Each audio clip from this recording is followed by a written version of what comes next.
Good evening, and thank you all for joining us at SUNY Erie as I provide my report to the community on the state of Erie County. Before discussing that, I would like to thank a few individuals for participating in tonight's event. Thank you to Rabbi Alex Lazarus Klein at Temple Shur Shalom providing today's thoughtful invocation. Thank you very much. Thanks also to SUNY Erie student Brandon Duffy, Sergeant, for leading us in the Pledge of Allegiance. Thank you for your service to our community and wish you well during your studies here at SUNY Erie. Thank you also to everyone in attendance here tonight or those watching on Spectrum Cable News, Western New York Media, or the Erie County YouTube channel. Thank you to our interpreters, Karen Gambino and Vanessa Wisbaum, for joining us today and providing the American Sign Language for today's address.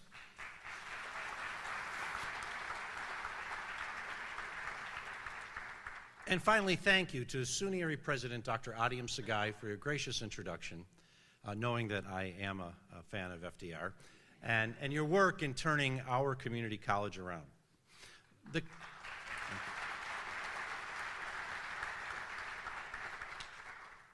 The college-county partnership between SUNY Erie and Erie County is the strongest it has been in years. It wasn't long ago I warned in the State of the County address that if difficult actions were not taken, the college's future would be in doubt. Since I made that statement, Mada University is closed, but I am glad to say SUNY Erie is now on a road to a brighter future.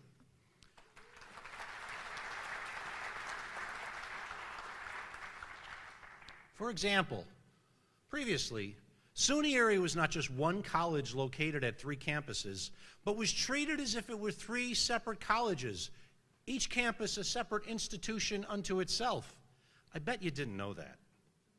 This antiquated 1960s-era thinking hampered innovation and threatened its bottom line by requiring work that could be done by one person or department to be done in triplicate.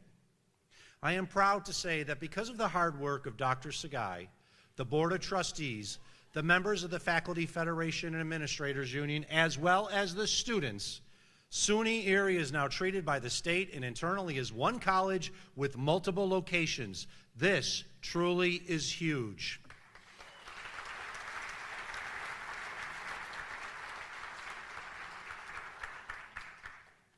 Because SUNY Erie is right at its ship, Erie County is willing to make significant investments in our county's community college to make it Western New York's best. As you may have heard when you entered here today, and you certainly did from the students, SUNY Erie's old sports fields are being rebuilt into modern multi-use complex for football, soccer, lacrosse, and softball. This $7.5 million project is just the first phase of a multi-phase plan for the site, with more to be announced in the coming years. In addition to these new sports facilities, we are working closely with the college as it embraces a bold new vision and location for Southern Erie County. Once again, what worked for the 1980s is an antiquated set of unnecessary buildings today. That is why, as of the end of this academic year, SUNY Erie will be moving its programs from the old campus in Hamburg to a beautiful new location in Orchard Park.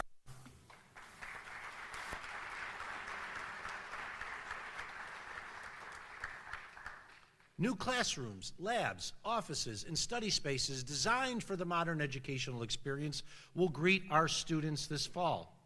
This will make the SUNY Erie location the destination choice for students in Southern Erie County.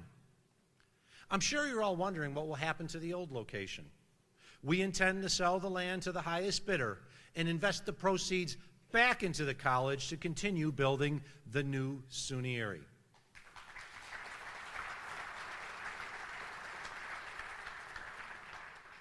Dr. Sagai and the trustees really applauded for that. These actions, combined with the recent opening of SUNY Erie's new Auto Tech Center at Northland on Buffalo's east side, and continued reinvestment at its location downtown and here in Amherst, ensure the college's future is bright. What others could not do, create a modern SUNY Erie, we are, and the community will benefit from decades to come. Once again, thank you to my partners at SUNY Erie who worked very hard to make it happen. I appreciate it.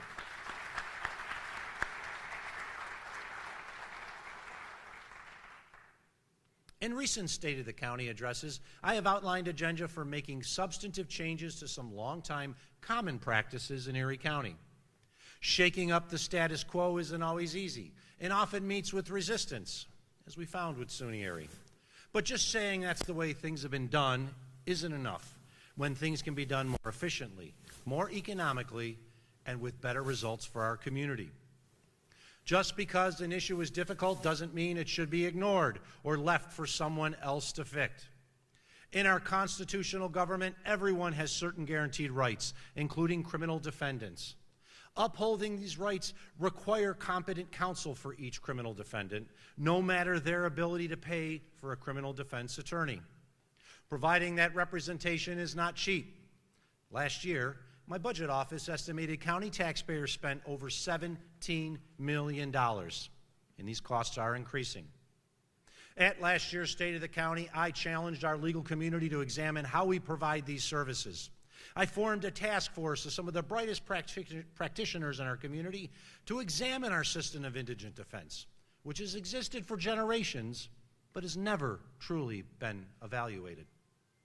I thank Judge Susan Egan and former District Attorney John Flynn for heading that task force. Because of the task force's analysis, we will try something different. We will restructure how we provide these services by moving towards an institutional provider and away from our current model that relies on private attorneys. Over the next few years, the Legal Aid Bureau of Buffalo will expand its jurisdiction to include all felony charges in the city of Buffalo, except for homicides, and include all criminal defendants in Cheektowaga. I am happy to announce the New York State Office of Indigent Legal Services will assist us in the transition and, very importantly, pay for the cost.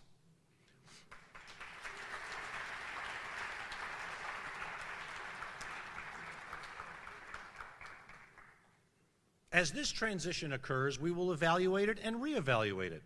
We will ensure that criminal defendants, regardless of income level, receive competent legal representation, but in the most efficient way possible. Additionally, the task force will begin to review how indigent parties are represented in family court, a completely different type of system than traditional criminal courts. Thank you to Judge Egan, former District Attorney Flynn, and all the task force members for your great work. I truly appreciate it.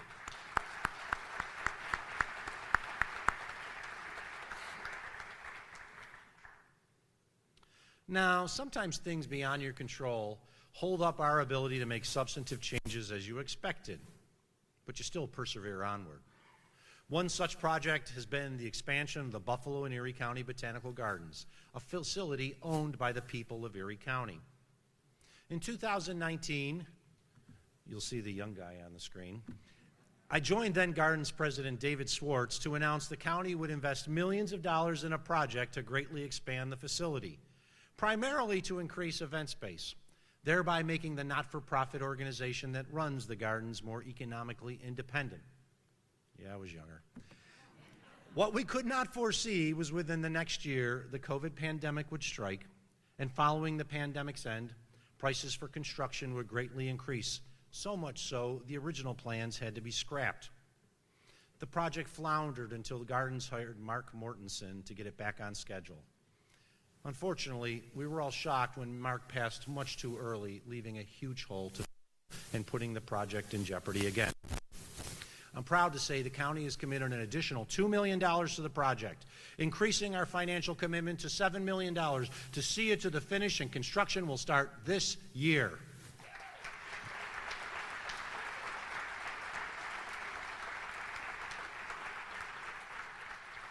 Thank you to new Gardens President Erin Graycheck and her team, as well as our team from the Department of Public Works, for seeing this project through. And I want to publicly honor the work of Mark Mortensen, who contributed so much to our community at the Museum of Science, Richardson Complex, and finally at the Botanical Gardens. We miss you, Mark, and we will always remember your service to our community. Thank you.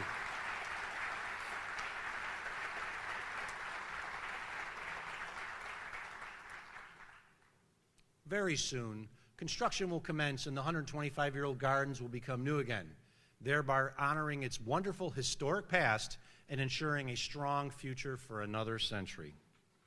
Speaking of history, One of the most important ways we honor our past is by understanding how it has shaped our present and will guide our future. That is precisely the mission of the Erie County Historical Commission. Over the past year, the Commission has worked to highlight our region's profound impact on our nation's history.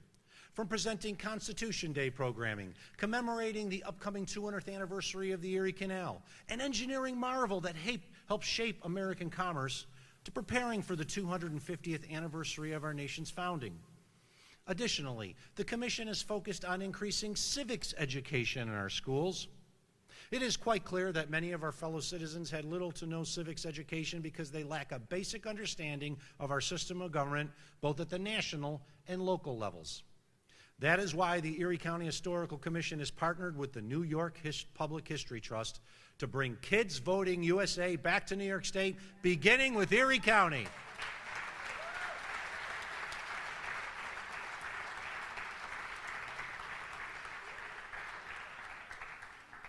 Kids Voting USA is a nonpartisan, grassroots-driven voter education program committed to creating lifelong voting habits in children, increasing family communication about engaged citizenship, and encouraging greater adult voter turnout.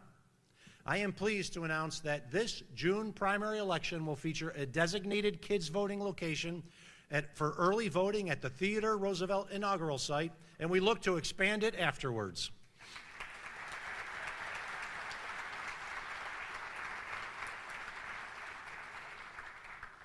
I thank the members of the Historical Commission who are here today. As a token of appreciation for everyone's attendance, I hope you will accept, on behalf of the Historical Commission, our small gift of a pocket-sized version of the Constitution of the United States and a Historical Commission bookmark. I ask you to frequently reflect upon those who came before us to create the Constitution, amend it, and ensure that the United States of America continues to be a shining beacon of democratic hope to all others worldwide.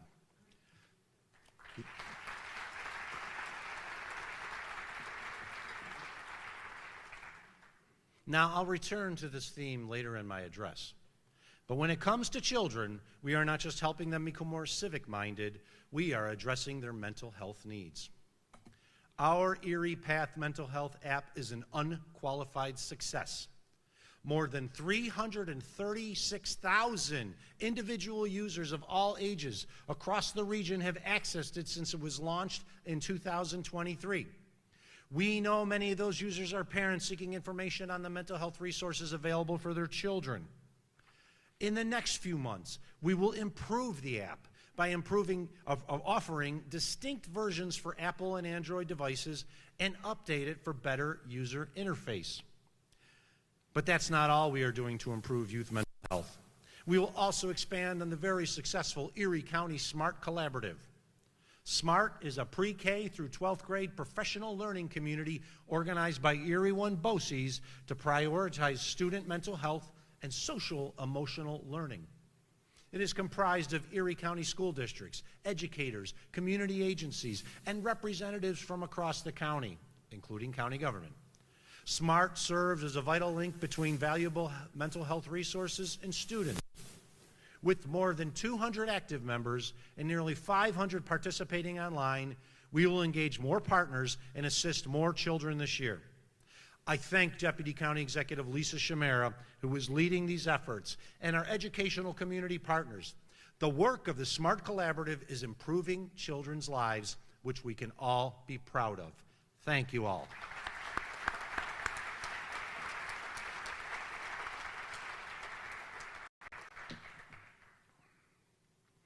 As an elected official in a representative government, I work for the people, regardless of whether they are taxpayers at their point in their lives. We must never forget that. We work for the people and should hear from our bosses about the government and services they want. That is why I am holding town hall meetings across the county and announcing today Envision Erie, our new resident survey initiative. This is your chance to help shape the county's future. We want your input. This survey will provide a platform for our residents to voice their needs and priorities, ensuring that county policies and initiatives reflect the community's concerns. It will focus on key issues such as housing affordability, health care, infrastructure, education, public transportation, and youth services, just to name a few. To ensure broad input, we will work with community leaders to offer the survey online, on social media, and in paper form at local community centers. Once completed, the results will be analyzed and published in a report that will guide a resident-driven action plan, making our county government more responsive, effective, and aligned with the needs of our community. You're going to hear a lot more about Envision Erie coming soon.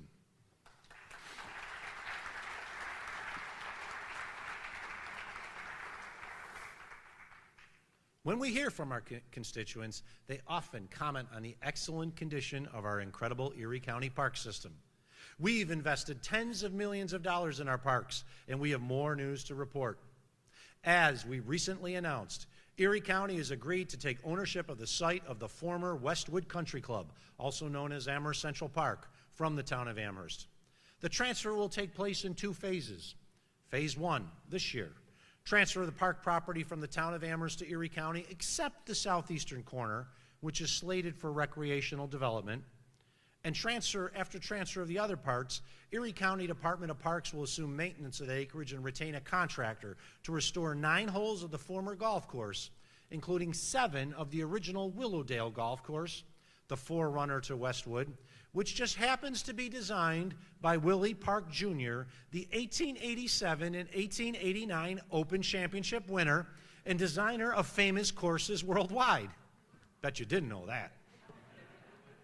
The end goal will be the restoration of a 9-hole golf course for public use, and the rest of the property will be turned into a passive park with walking trails, interpretive signage, and wildlife viewing areas. During Phase 2, the town of Amherst will construct those recreation amenities in the southeastern corner of the property, including an accessible playground, restroom, and parking lot using grant funding it has received from New York State.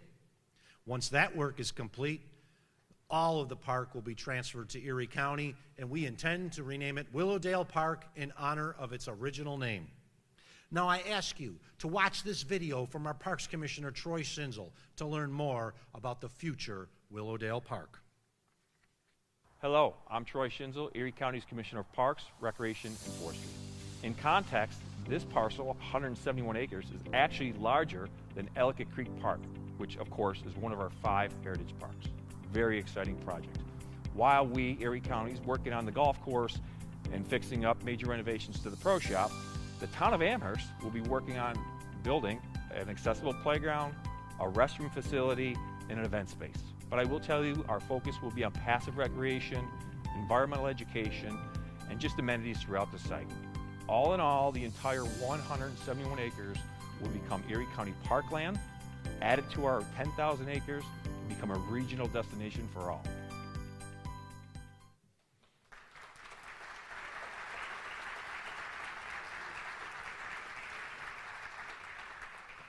Willowdale Park will join the 10,000 plus acres of public park and forest land maintained by our Parks Department and fill a geographic gap in its collection.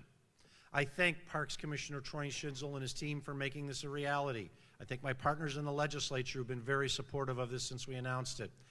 And Amherst Supervisor Brian Kulpa for his foresight and great work in beginning this project. This year is Supervisor Kulpa's final year as supervisor, and I thank him for his service to the community as supervisor and as Williamsville mayor. I ask Supervisor Kulpa if he's here to stand so that we may all thank you. Thank you, Supervisor Kulpa.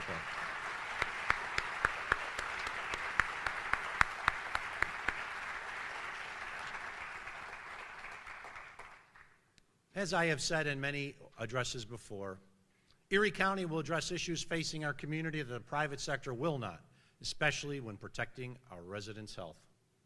The Erie County Ambulance Service began in September of 2023 to do just that and has changed the health outcomes of our rural residents by responding to over 2,000 calls and counting. Erie County now provides critical safety net coverage to volunteer fire companies and other primary services in rural towns where ambulance response times were close to 30 minutes, if an ambulance came at all. When it comes to saving our constituents' lives in a medical emergency, every minute counts, and it is imperative that help arrive as quickly as possible. That is why we created the ambulance service, which has been another unqualified success. Don't believe me? Watch this video from Colden Supervisor Jim DePasquale to see how important this service is.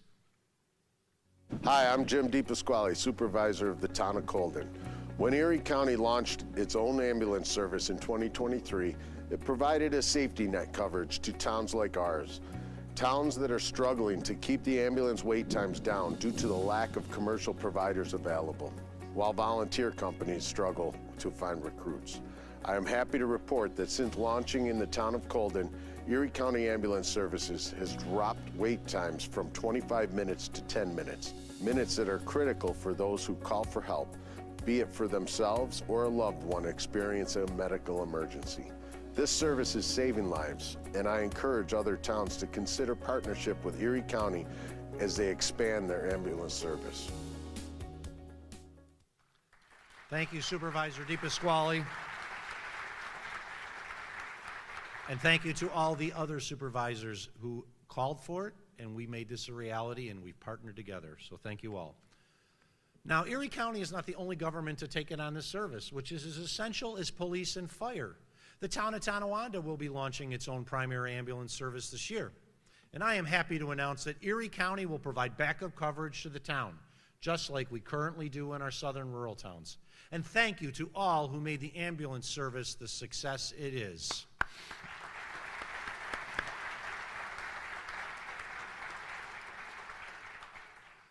Another way we can improve health outcomes is by creating a heart-safe community.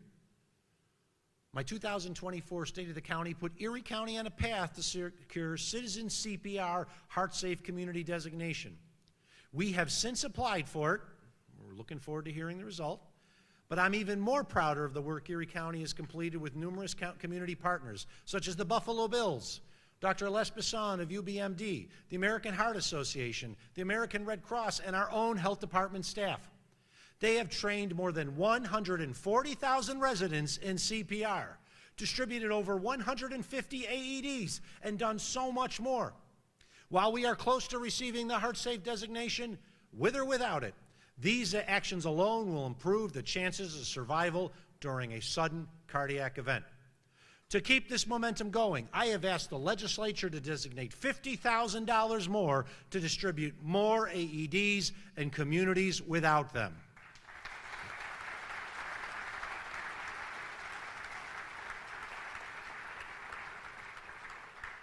I saw the legislators were clapping, so it means I guess they will approve it. Training individuals in CPR and use of AEDs saves lives. Let me tell you the story of one person who used his training to make a difference and save a life. Louis Zucala is one of our trusted building guards in the Rath building. All building guards are trained in CPR. This past year, Louis put his CPR training to the test when a client in the clerk's DMV office downtown had a cardiac event. Louis immediately recognized the problem and performed CPR until an ambulance could arrive, thereby saving the person's life. Louis Zucala is here today. I ask Louis to stand.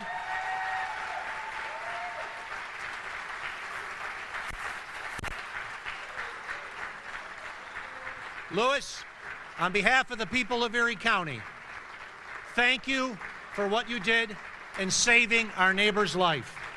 Thank you. Come up here.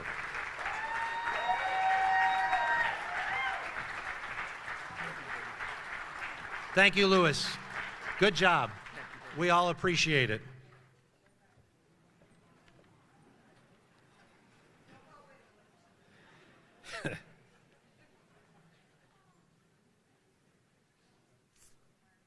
Protecting and promoting the public's health is a key component of the social determinants of health, the guiding force behind our Livable Erie's efforts, and is ensuring safe and quality housing. Erie County continues to advance our $20 million affordable housing initiative. Last year, I announced our investment of $6.5 million of American Rescue Plan assistance for affordable multi-unit projects, which leveraged $340 million of private sector investment to develop 750 affordable housing units across Erie County. This year, we have just broken ground on 47 new affordable single-family homes in the city of Buffalo and 5 in the town of Cheektowaga to fill holes in neighborhoods to strengthen them and rebuild neighborhoods demolished by previous poor policy. This is only our first phase of this initiative, as we will recycle proceeds from the sale of these homes to build more affordable houses in Erie County. As a result of these efforts, more than 800 units of new affordable housing will be built in our community, in addition to nearly 900 other units being constructed at other developments across our county, like the important Perry Homes project, the North Odd Block, and many other projects across the community, all helping to alleviate the housing shortage and creating new neighborhoods where there were none.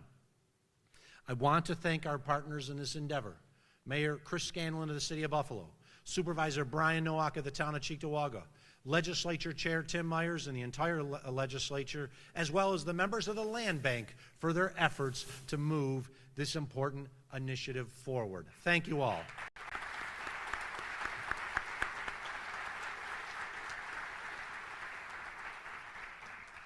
Now, you can't talk about housing without talking about those without a home.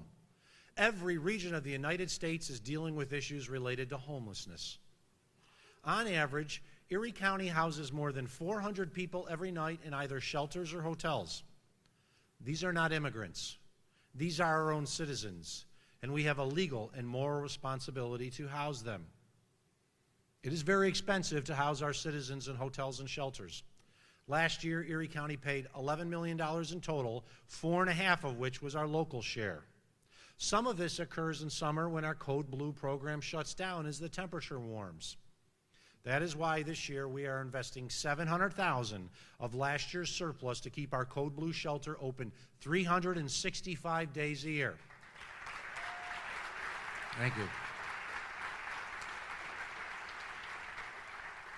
This will ensure we can safely house those without a home and do it more economically.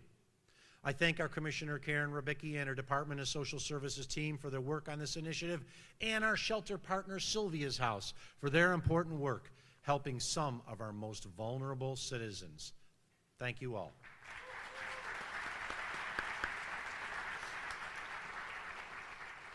Another important aspect of addressing housing insecurity is the growing cost of rental properties nationwide and in Western New York. Unfortunately, too many people risk losing their homes because they can't afford an increase in their rent. That is why Senator Sean Ryan fought to get his rental arrears program passed to prevent those with incomes from being evicted. Erie County received more than $2 million to help families across the community, and we currently have helped 141 families avoid eviction, and we'll be helping more families throughout the year. Thank you to Senator Ryan for fighting for this program and Governor Hochul for ensuring it was part of the budget. As we all know, our friends in state government are still in Albany dealing with the budget.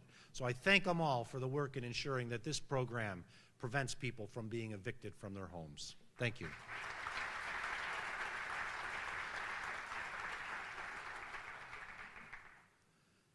Now, we can't talk about keeping someone in their home without discussing the biggest home construction project in the county's history, the new home for the Buffalo Bills.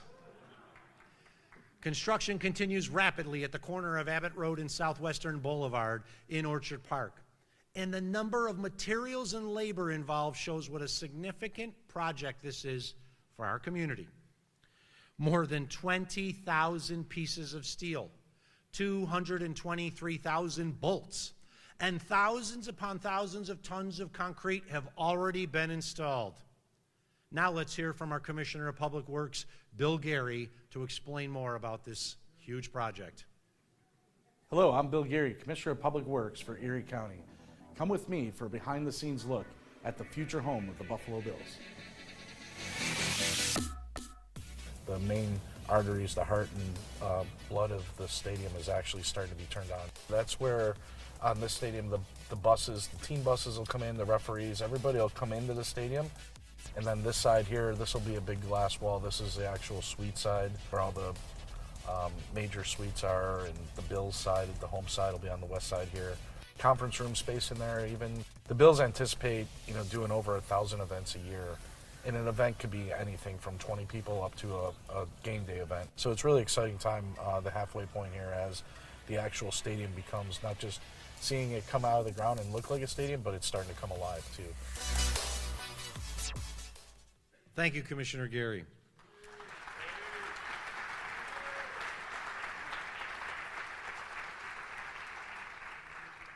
On average, 1,000 workers on the site each day, with it expected to increase by 1,500 in August. The vast majority of whom are Western New Yorkers, because I demanded and got a strong project labor agreement, as well as prevailing wage and apprenticeship requirements for this project. Thank you. If you have been on site, you realize how big the stadium is, not just in size, but an economic impact on the community. I thank my partners in Erie County government, New York Governor Kathy Hochul and our local state delegation, Terry and Kim Pagula and the entire Bills family, as well as our local building trades for their investment in the community and for ensuring the Bills call Erie County home for the next 30 years. Thank you, and go Bills!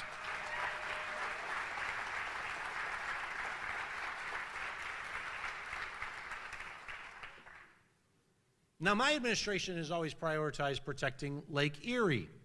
No project demonstrates our strong and lasting commitment to stewardship for our natural resources more than the Southtowns Advanced Wastewater Treatment Facility Expansion Project. The Southtowns Treatment Facility went online in 1980 to serve numerous areas south of Buffalo. There's County Executive Ed Rutkowski. After over 4 decades of use, this critical facility requires upgrades. Now, no one wants to think about what happens when a sewage treatment facility doesn't work right, but when it fails, the you-know-what hits the fan, and that is unacceptable.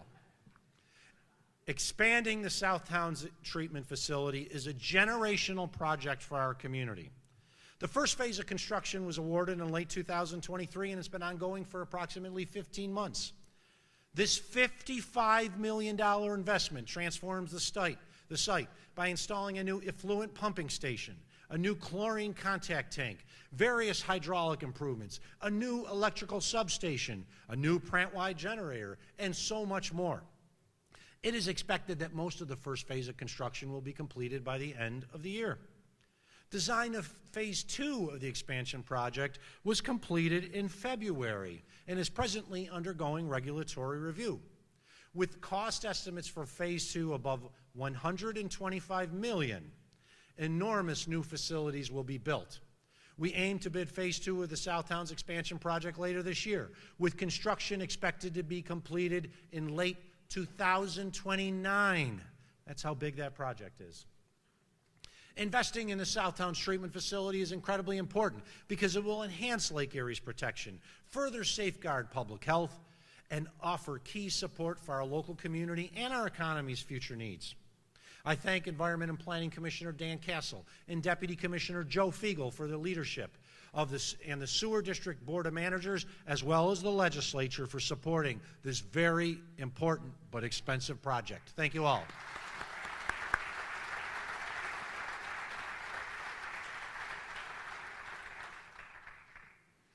Last year was a busy one for our ErieNet initiative as we continued the groundwork for a transformative fiber project. And this year promises to be a building year that makes this community-changing initiative a reality. Early this month, we began installing fiber optic cable in the town of Boston, and soon we will be installing similar high-speed broadband cables across the entire county. ErieNet also started collaborating with NITEC, GBNRTC, NISDOT, and Tonawanda to partner with grant applications to secure funding to build a regional smart traffic signal network, which will allow emergency vehicles and bus transit to prioritize traffic signals. And ErieNet's fiber municipal network will be a large asset for the project. ErieNet will continue to be a key tool as we build our economy. This economy continues to grow and diversify. But it took a gut punch this past year when Sumitomo Rubber announced it was closing its Tonawanda facility and laying off 1,500 employees. This callous decision to close was made in a Japanese boardroom without regard for the local impact and could have substantially reduced our economy. That's why I announced the creation of the Sumotomo Task Force to assist the workers in finding new employment, upskill them if necessary, and determine a long-term use of the site that benefits our region. I thank my fellow task force members, including Tonawanda Supervisor Joe Eminger, our partners from Governor Hochul's office, the steelworkers, and our region's economic development team for their good work to address the community's needs. Because of the work of many, including what we've accomplished during the last decade, our economy is diversified and has been able to handle the blow. In fact, the county's unemployment rate decreased in the months following the announcement, as many employees could find employment elsewhere. There are 4,300 more jobs as of March 2025 compared to March 2024, even including the Sumitomo closure. Our work regarding the Sumitomo closure is not done. We need to find a permanent economic productive use for the site and not let it rot, as occurred in the 1980s when Bethlehem Steel closed. We also need to ensure that every worker who lost their job is reemployed, and we will because of the work of the task force. Thank you all.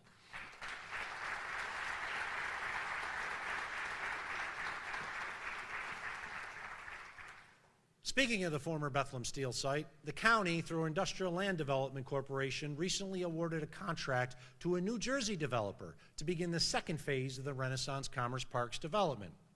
This developer, J.G. Petrucci, has reimagined a former Bethlehem Steel site in Pennsylvania and is ecstatic about this opportunity in Erie County. More than $100 million of private sector investment was made during the first phase of the Commerce Parks redevelopment, and I feel very confident a similar investment will occur during the next second phase, resulting in even more jobs. At the Agribusiness Park in Evans, we have finalized our master plan, created a new logo and marketing materials, demolished the old airplane hangars on the site, began construction on the first new road on the property, and already have multiple business interests who are excited about investing it. This is all part of our efforts to grow our economy, and it is working. The county's unemployment rate stands at a low 4.2%, and more jobs are coming because multiple projects bringing hundreds of millions of dollars of new private sector investment were announced just during the past year alone. Decorators, a Michigan-based composite decking company, is investing $77 million to build a new manufacturing and warehouse facility in Lackawanna. The project will bring at least 50 new good-paying jobs to the region. West Seneca-based Rosina Foods will invest another $30 million to expand its manufacturing facility by a third. They will allow it to relocate out-of-state work to Erie County, create 53 new jobs on top of the nearly 200 it currently has, and increase its meatball and ravioli production by 20 million pounds annually. Mamma mia, that's a lot of tasty meatballs. Upstate Niagara Dairy Cooperative will invest $150 million to build a 250,000 square foot manufacturing facility in West Seneca, thereby creating 130 new jobs on top of the current 240. The facility will support all of its dairy projects, including mine and yours favorite chip dip for Bills games, Bison French onion dip. Agile Cold Storage of Georgia will invest $46 million to construct a 110,000 square foot facility in West Seneca, meeting the needs of our food production industry and creating 55 new jobs. And those four projects alone, nearly $400 of new private sector investment and 228 jobs are coming to Erie County, and I know more is on the way.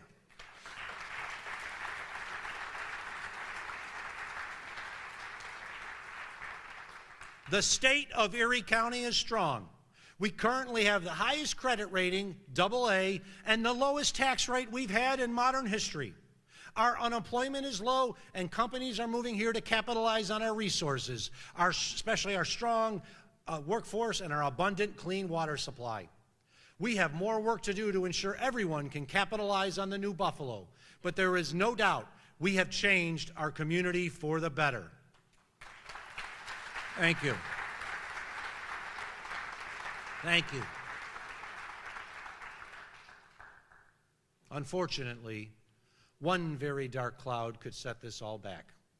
I cannot stand before you tonight and ignore the elephant in the room, which is the actions being taken by our president, Elon Musk, and others to reshape our democratic republic, as well as the president's unjustified attack on Canadian sovereignty and harmful implementation of tariffs.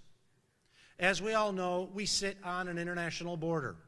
Our two great regions of Western New York and Southern Ontario are socially and economically interdependent in almost every way possible. For more than 200 years, we have all benefited from this relationship, one based on friendship, trust, and mutual respect. In less than 90 days, President Trump did more to damage that relationship than anything that has occurred since the War of 1812 by stabbing our Canadian neighbors in the back in his ridiculous call to make Canada our 51st state. This has led, justifiably so, to Canadians looking elsewhere for vacations, day trips, or investments in our country. Traffic from Canada to the United States is substantially down at all of our local border crossings. It is hurting our regional economies, and I could not stand by and let centuries of goodwill come crashing down because of our president's actions. That is why I joined 7 other officials, 4 from Ontario and 3 from Western New York, to form the Niagara 8 and advocate for an end to this harmful trade war and restore the friendly relationship that has always existed between our two great peoples. As we know, this is not a battle between nations and people. It is a problem with our president, and we will not sit idly by and let his actions harm our friendship and economies. I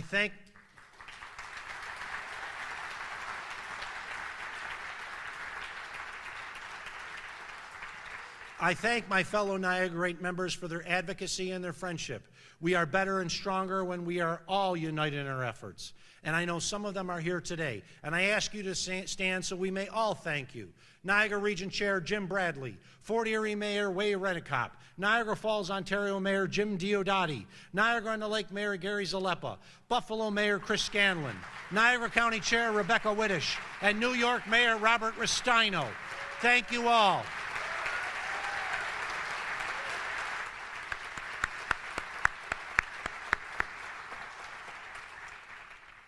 George Santayana famously said, "Those who cannot remember the past are condemned to repeat it."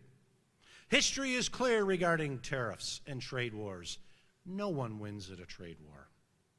The imposition of tariffs and attack on Canadian sovereignty are just one part of a growing attack on our democratic form of government. It includes the president's brazen attempt to increase the executive's power by cutting congressionally authorized programs. As the former comptroller who created the whistleblower hotline, I fully support cutting waste, fraud, and abuse from government. However, that is not what the president, Elon Musk, and Doge are doing. Fiscal responsibility cannot be achieved by dismantling the programs that created most Americans' economic security and upward mobility. Yes, the American people voted for change. But they did not vote for gutting Medicaid, the health care plan for 30% of our county and country citizens. They did not vote for implementing tariffs against our best friend, Canada, which is hurting our region's economy. They did not vote for agents of the government accosting and picking up legal residents against their will and shipping them overseas.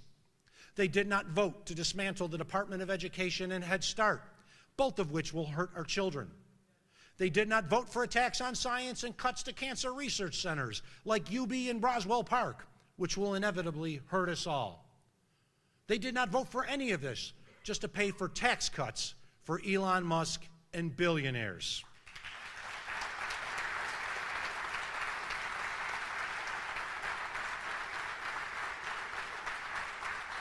Thank you.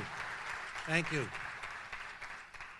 And they certainly did not vote for the removal of the names of the Tuskegee Airmen, Jackie Robinson, Harry Tubman, and many others from our government's account of our own history.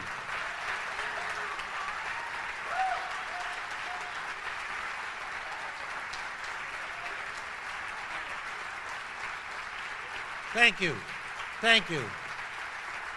Nor did they vote for attacks on the Smithsonian Institution, all under the pretense of ending a divisive race-based ideology. Which begs the questions, if they did that to end divisive race-based ideology, what else are they going after? Is the incredibly important and powerful National Museum of African American History and Culture divisive? Is the museum's display of shackles worn by an enslaved person divisive? Is a reminder in the Smithsonian museums that many of our founders were also slave owners divisive? If all of these examples fall under the banner of divisive race-based ideology, what is acceptable? Just as important, who gets to determine what is divisive and acceptable? Thank you.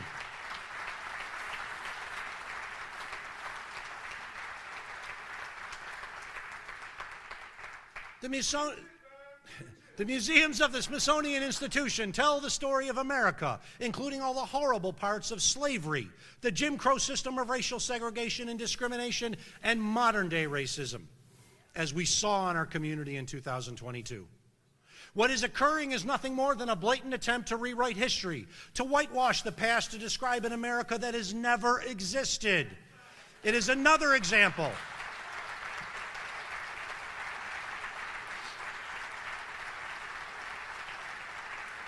Thank you.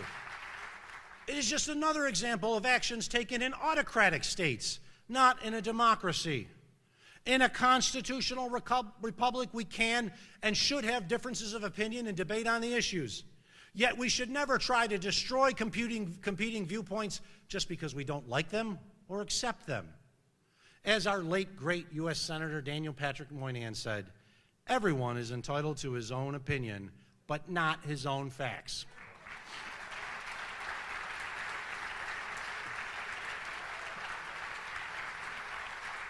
Thank you. I cannot stand by and do nothing when the core principles of our republic are at stake. When our democracy is at risk, none of us can remain silent. That is just one reason why I directed our county attorney to sue the Trump administration over its plan to end a grant to help seniors because we serve a diverse population and set of organizations. A lawsuit that resulted in the Trump administration backing down, which was a small win for our community's efforts.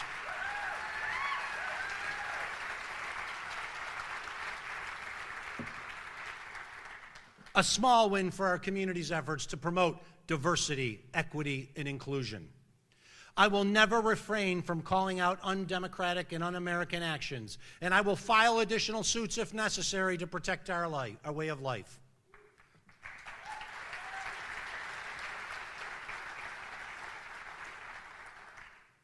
Every generation faces a critical test. This is ours. I ask you to join me in standing up to these attacks on our republic, because democracy is not a spectator sport and democracies can fail. When it was created, our form of government was referred to as the American experiment because it was entirely distinct from every other form of government that then existed, and its success was uncertain. Today, too many people have been lulled into a false sense of our government's permanence. They believe because it has existed for nearly 250 years, it will continue in perpetuity. In truth, it took a horrific civil war to keep the Union together and eliminate the original sin of slavery from our Constitution. It required the voices of countless others to stand up against racism and oppression for our nation to truly become, as President Lincoln said, the last best hope of earth. Today's battle is not between the North and South, nor is a political battle over Republican and Democratic ideals. It is a fight to protect personal liberty, ensure the full due process of law for all persons, and affirm, as generations have been before, that in our society, nothing is more sacred than the rule of law.